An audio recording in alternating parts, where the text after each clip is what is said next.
6.6 Cognitive Development in Adolescence. Learning Objectives, Cognitive Development in Adolescence. 1. Describe Piaget's formal operational stage and the characteristics of formal operational thought. 2. Describe adolescent egocentrism. 3. Describe information processing research on attention and memory. 4. Describe the developmental changes in language. 5. Describe the various types of adolescent education. 6. Identify changes in high school dropout rates based on gender and ethnicity. Piaget's formal operational stage of cognitive development. During the formal operational stage, adolescents are able to understand abstract principles which have no physical reference. They can now contemplate such abstract constructs as beauty, love, freedom, and morality. The adolescent is no longer limited by what can be directly seen or heard.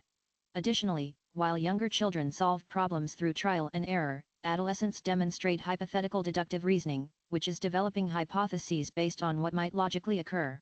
They are able to think about all the possibilities in a situation beforehand, and then test them systematically. Crane, 2005. Now they are able to engage in true scientific thinking.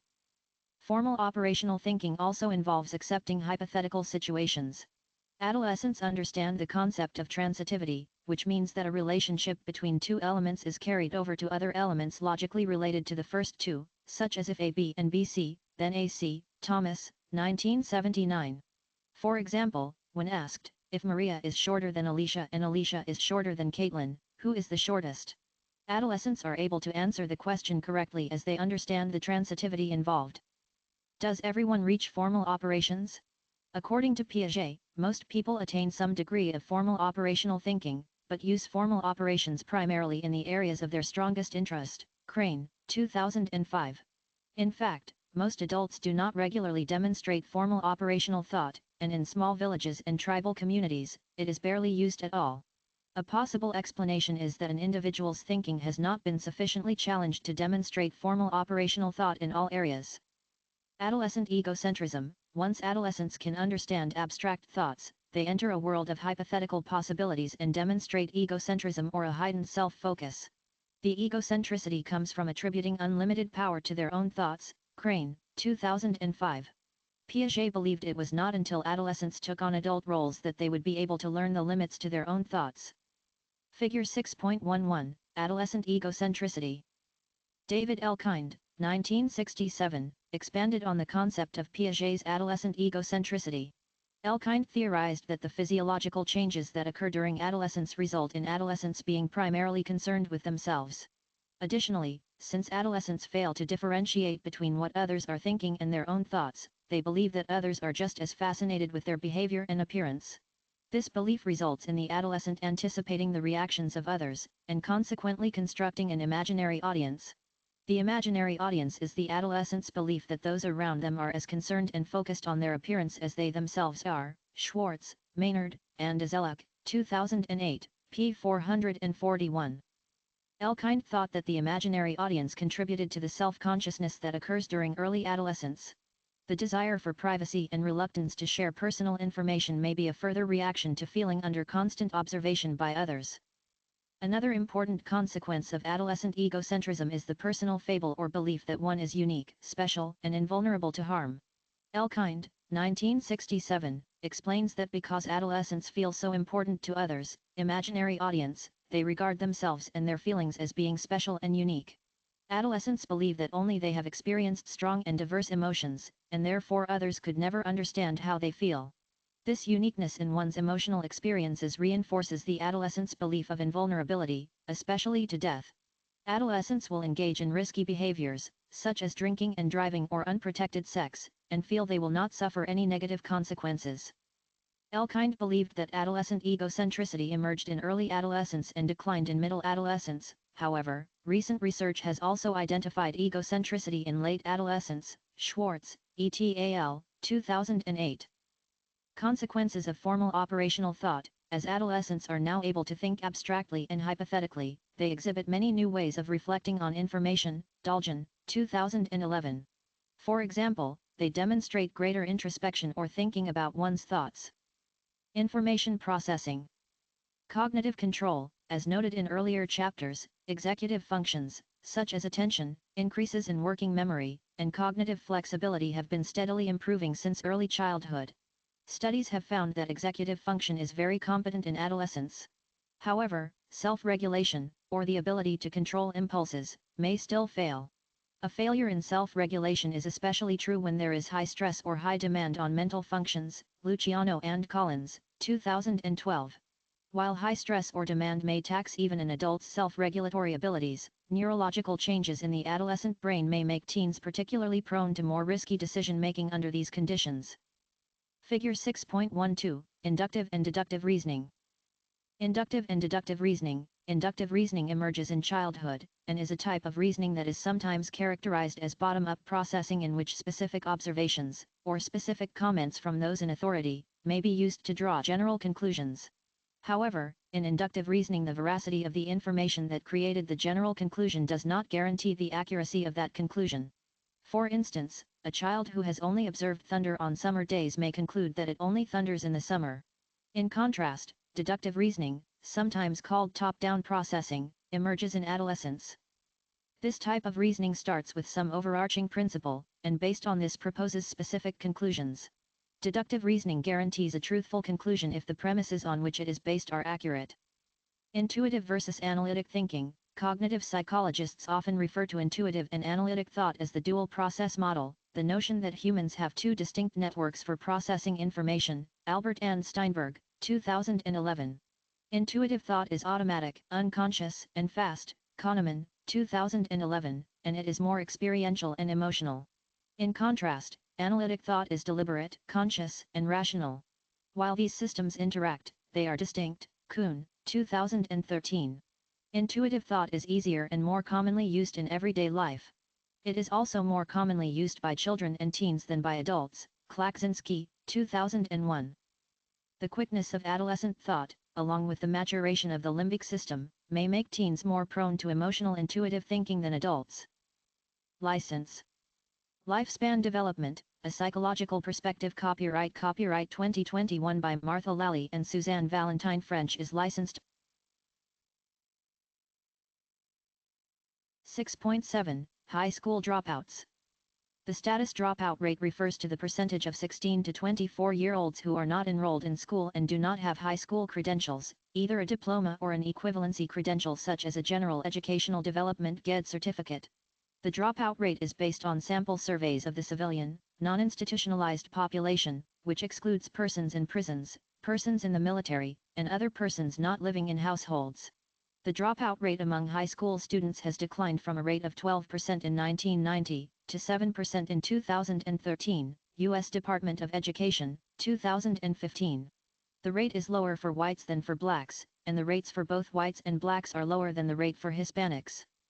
However, the gap between whites, blacks, and Hispanics have narrowed, see Figure 6.13. Figure 6.13, Status Dropout Rates of 16 through 24-year-olds, by race/ethnicity, 1990 through 2013. Source U.S. Department of Education, National Center for Education Statistics. 2015, The Condition of Education 2015, NCES 2015-144, Status Dropout Rates. The dropout rate for males in 1990 was 12%, where it stayed until 2000. Thereafter the rate has dropped to 7% in 2013. The dropout rate for females in 1990 was 12%, where it dropped to 10% in 2000, and in 2013 was 6%.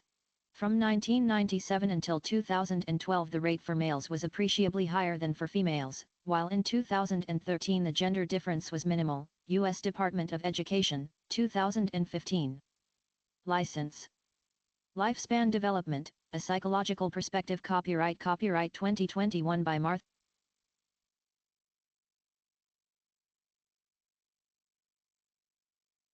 6.8, Teenagers and Working. Many adolescents work either summer jobs, or during the school year. Holding a job may offer teenagers extra funds, the opportunity to learn new skills, ideas about future careers, and perhaps the true value of money. However, there are numerous concerns about teenagers working, especially during the school year. A long-standing concern is that it engenders precocious maturity of more adult-like roles and problem behaviors. Staff, Van Esseltine, Woolnaugh, Silver, and Burrington, 2011, p. 150. Several studies have found that working more than 20 hours per week can lead to declines in grades, a general disengagement from school. Staff, Schulenberg, and Bachman, 2010, Lee and Staff, 2007, Marsh and Kleitman, 2005, an increase in substance abuse. Longest and Shanahan, 2007, engaging in earlier sexual behavior, and pregnancy. Staff et.al., 2011. Figure 6.14, young woman working in a coffee shop. However, like many employee groups, teens have seen a drop in the number of jobs. The summer jobs of previous generations have been on a steady decline, according to the United States Department of Labor, Bureau of Labor Statistics, 2016. See Figure 6.15 for recent trends. Figure 6.15, teen employment has fallen in recent decades. License. Lifespan Development, a Psychological Perspective. Copyright 2021 by Martha Lally and Suzanne Valentine. French is licensed under a Creative Commons Attribution Non-Commercial Share Alike 4.0 International License, except where otherwise noted.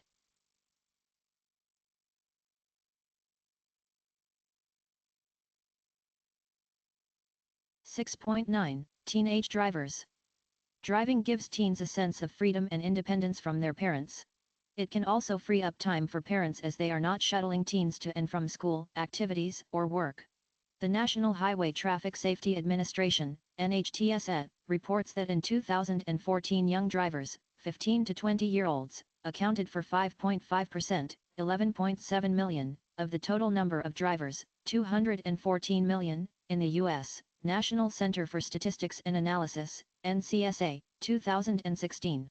However, almost 9% of all drivers involved in fatal crashes that year were young drivers, NCSA, 2016, and according to the National Center for Health Statistics, 2014, motor vehicle accidents are the leading cause of death for 15 to 20-year-olds.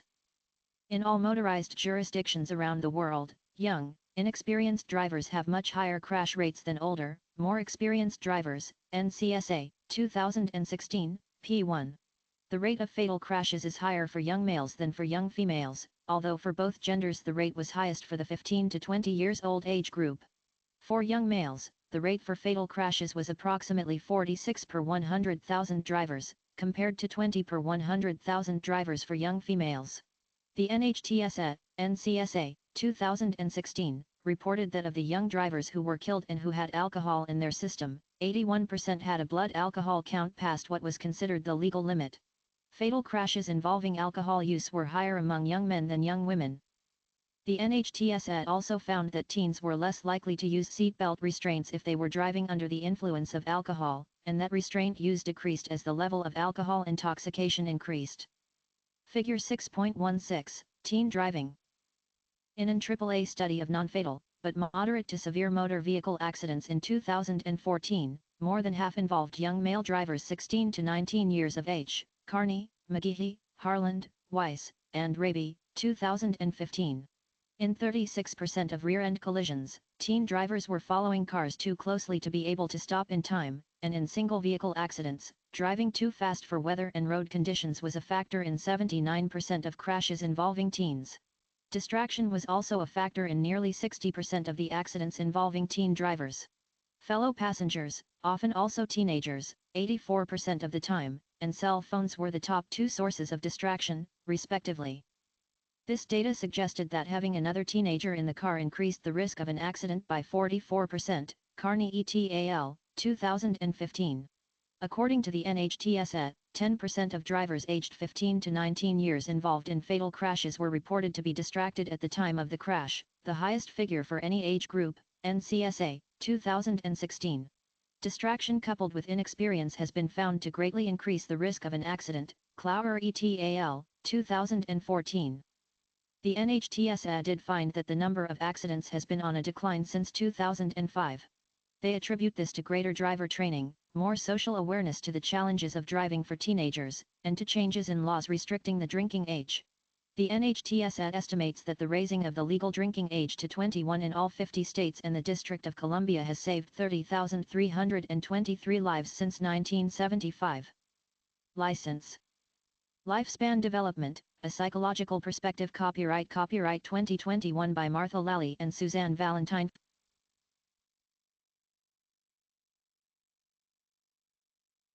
(6.10) Psychological Development in Adolescence.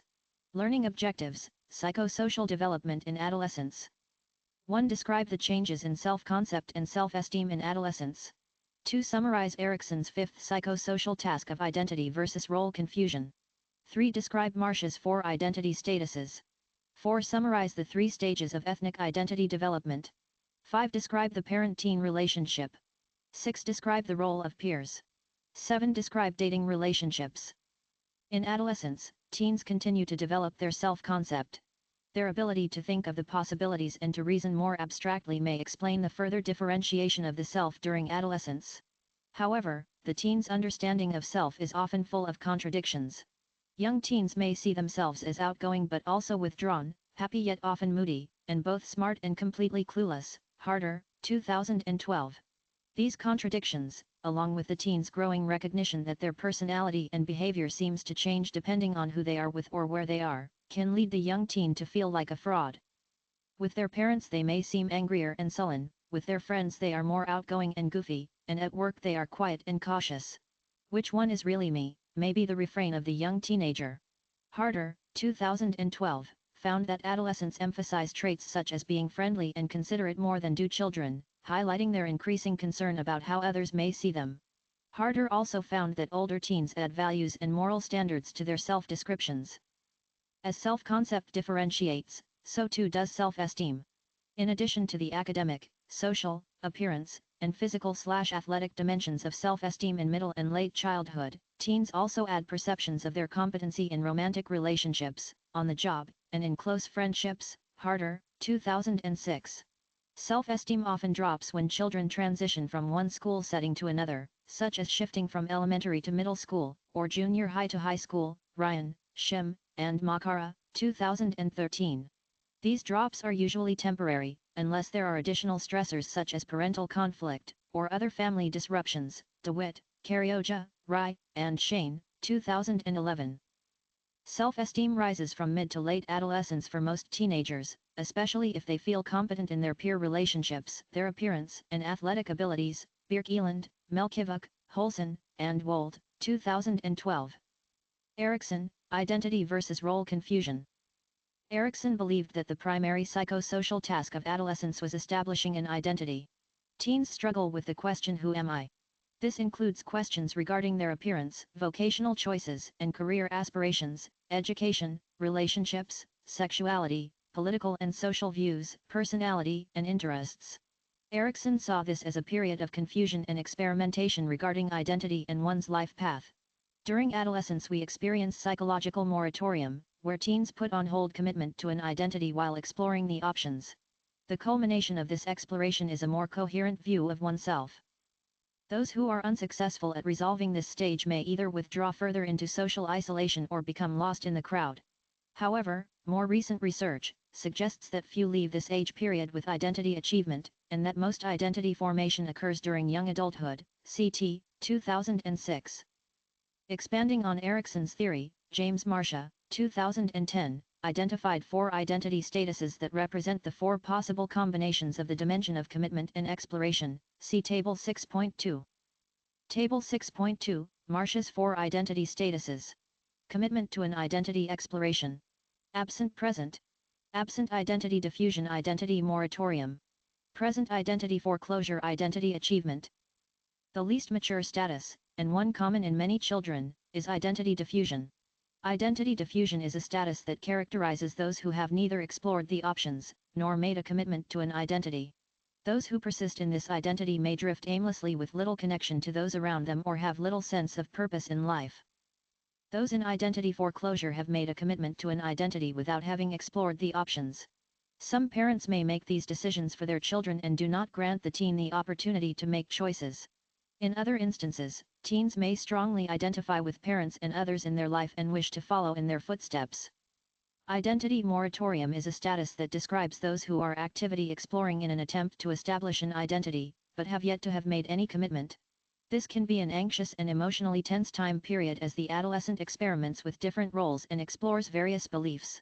Nothing is certain and there are many questions, but few answers.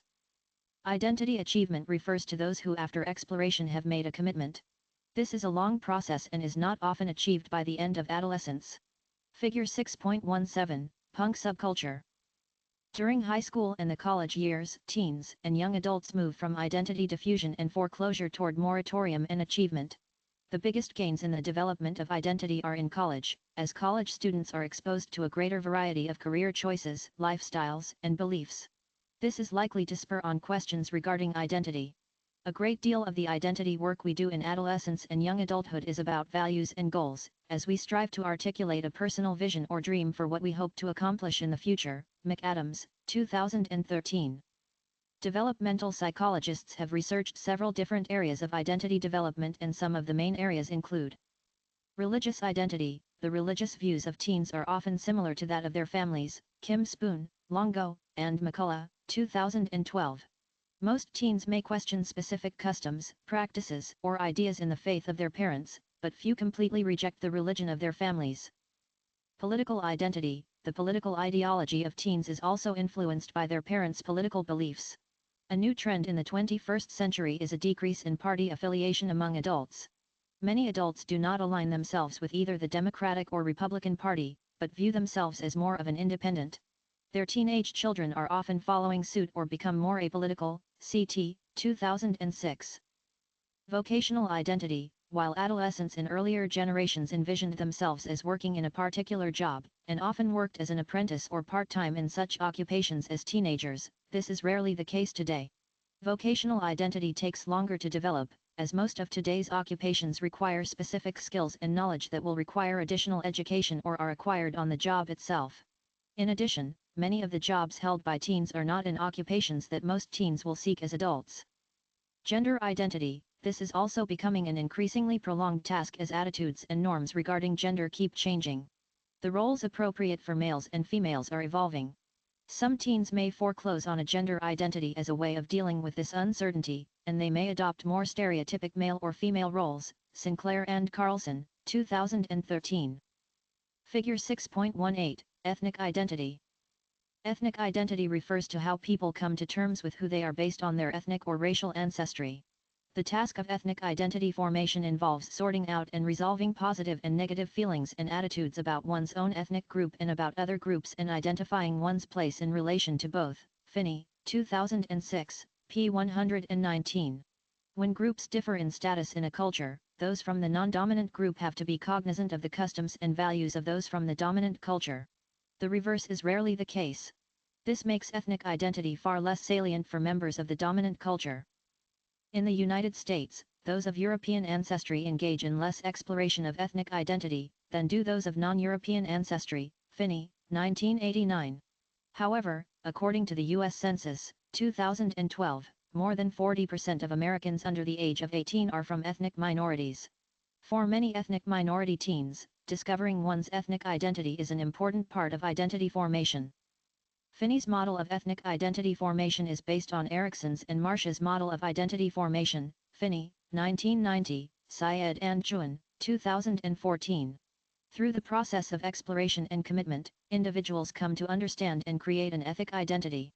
Finney suggests 3 stages or statuses with regard to ethnic identity.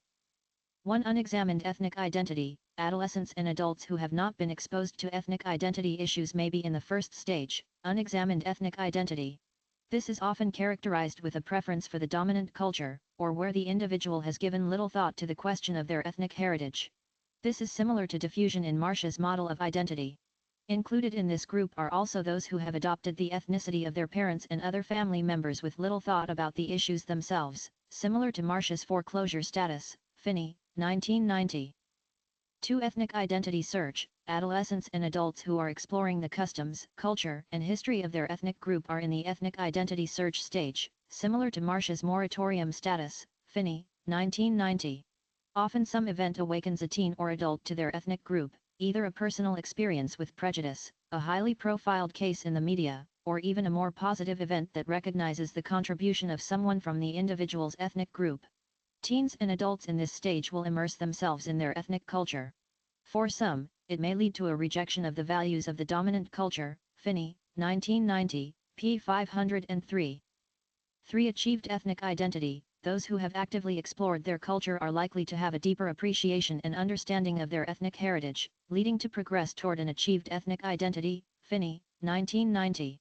An achieved ethnic identity does not necessarily imply that the individual is highly involved in the customs and values of their ethnic culture. One can be confident in their ethnic identity without wanting to maintain the language or other customs. The development of ethnic identity takes time, with about 25% of 10th graders from ethnic minority backgrounds having explored and resolved the issues. Finney, 1989. The more ethnically homogeneous the high school, the less identity exploration and achievement. Humana Taylor, 2003.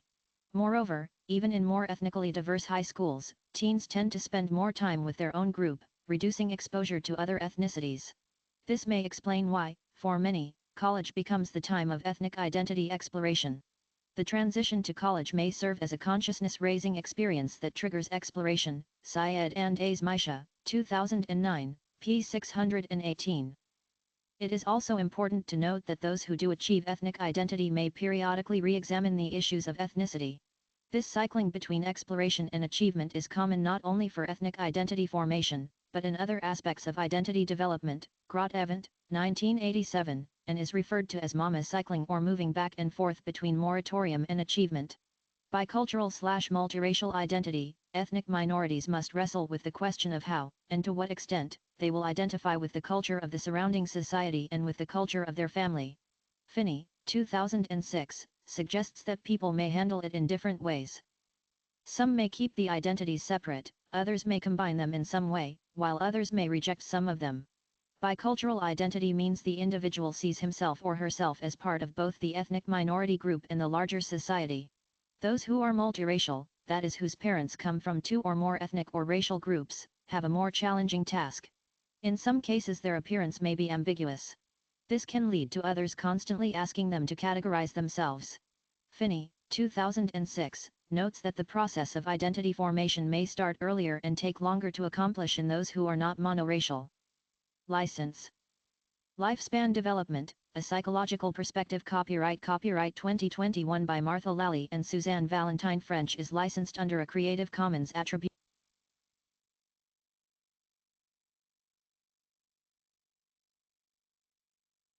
6.11 Adolescents Relationships. Parents and Teens, Autonomy and Attachment. While most adolescents get along with their parents, they do spend less time with them. Smetana, 2011. This decrease in the time spent with families may be a reflection of a teenager's greater desire for independence or autonomy. It can be difficult for many parents to deal with this desire for autonomy. However, it is likely adaptive for teenagers to increasingly distance themselves and establish relationships outside of their families in preparation for adulthood. This means that both parents and teenagers need to strike a balance between autonomy, while still maintaining close and supportive familial relationships. Children in middle and late childhood are increasingly granted greater freedom regarding moment-to-moment decision-making. This continues in adolescence, as teens are demanding greater control in decisions that affect their daily lives. This can increase conflict between parents and their teenagers. For many adolescents, this conflict centers on chores, homework, curfew, dating, and personal appearance. These are all things many teens believe they should manage that parents previously had considerable control over. Teens report more conflict with their mothers, as many mothers believe they should still have some control over many of these areas, yet often report their mothers to be more encouraging and supportive. Costigan, Koss, and Etchison, 2007. As teens grow older, more compromise is reached between parents and teenagers. Smetana, 2011. Parents are more controlling of daughters, especially early maturing girls, than they are sons. Caspi, Linham, Moffat, and Silva, 1993. In addition, culture and ethnicity also play a role in how restrictive parents are with the daily lives of their children. Chen, Van Steenkist, Bayers, Soensens, and Van Petit-Gem, 2013. Having supportive, less conflict-ridden relationships with parents also benefits teenagers. Research on attachment in adolescence find that teens who are still securely attached to their parents have less emotional problems. Rawatlow, Kleiwer and Pillay, 2015, are less likely to engage in drug abuse and other criminal behaviors. Muaz, Branier and Overbeek, 2004, and have more positive peer relationships. Shawmaker and Furman, 2009. Peers. As children become adolescents, they usually begin spending more time with their peers and less time with their families, and these peer interactions are increasingly unsupervised by adults. Children's notions of friendship often focus on shared activities, whereas adolescents' notions of friendship increasingly focus on intimate exchanges of thoughts and feelings. During adolescence, peer groups evolve from primarily single-sex to mixed-sex. Adolescents within a peer group tend to be similar to one another in behavior and attitudes, which has been explained as a function of homophily, that is, adolescents who are similar to one another choose to spend time together in a birds of a feather flock together way. Adolescents who spend time together also shape each other's behavior and attitudes. Peers can serve both positive and negative functions during adolescence. Negative peer pressure can lead adolescents to make riskier decisions or engage in more problematic behavior than they would alone or in the presence of their family. For example, adolescents are much more likely to drink alcohol, use drugs, and commit crimes when they are with their friends than when they are alone or with their family. One of the most widely studied aspects of adolescent peer influence is known as deviant peer contagion, Dishon and Tipsord, 2011, which is the process by which peers reinforce problem behavior by laughing or showing other signs of approval that then increase the likelihood of future problem behavior. However, peers also serve as an important source of social support and companionship during adolescence, and adolescents with positive peer relationships are happier and better adjusted than those who are socially isolated or have conflictual peer relationships. Crowds are an emerging level of peer relationships in adolescence. In contrast to friendships, which are reciprocal dyadic relationships, and cliques, which refer to groups of individuals who interact frequently, crowds are characterized more by shared reputations or images than actual interactions. Brown and Larson, 2009. These crowds reflect different prototypic identities, such as jocks or brains, and are often linked with adolescents' social status and peers' perceptions of their values or behaviors. Figure 6.19. Crowds refer to different collections of people, like the theater kids or the environmentalists. In a way, they are kind of like clothing brands that label the people associated with that crowd. Image, Gary Knight. Romantic relationships. Adolescence is the developmental period during which romantic relationships typically first emerge. By the end of adolescence, most American teens have had at least one romantic relationship. Daljan, 2011. However, culture does play a role as Asian Americans and Latinos are less likely to date than other ethnic groups. Connolly, Craig, Goldberg, and Pepler, 2004. Dating serves many purposes for teens, including having fun, companionship, status, socialization, sexual experimentation, intimacy, and partner selection for those in late adolescence. Daljan, 2011. There are several stages in the dating process, beginning with engaging in mixed-sex group activities in early adolescence. Daljan, 2011. The same-sex peer groups that were common during childhood expand into mixed-sex peer groups that are more characteristic of adolescence. Romantic relationships often form in the context of these mixed-sex peer groups. Connolly, Furman, and Konarski, 2000. Interacting in mixed-sex groups is easier for teens as they are among a supportive group of friends, can observe others interacting, and are kept safe from a too early intimate relationship. By middle adolescence, teens are engaging in brief, casual dating or in group dating with established couples. Daljan, 2011. Then in late adolescence, dating involves exclusive, intense relationships. These relationships tend to be long-lasting and continue for a year or longer. However, they may also interfere with friendships. Figure 6.20, Romantic relationships during adolescence. Although romantic relationships during adolescence are often short-lived rather than long-term committed partnerships, their importance should not be minimized. Adolescents spend a great deal of time focused on romantic relationships, and their positive and negative emotions are more tied to romantic relationships, or lack thereof, than to friendships, family relationships, or school. Furman and Schaefer, 2003.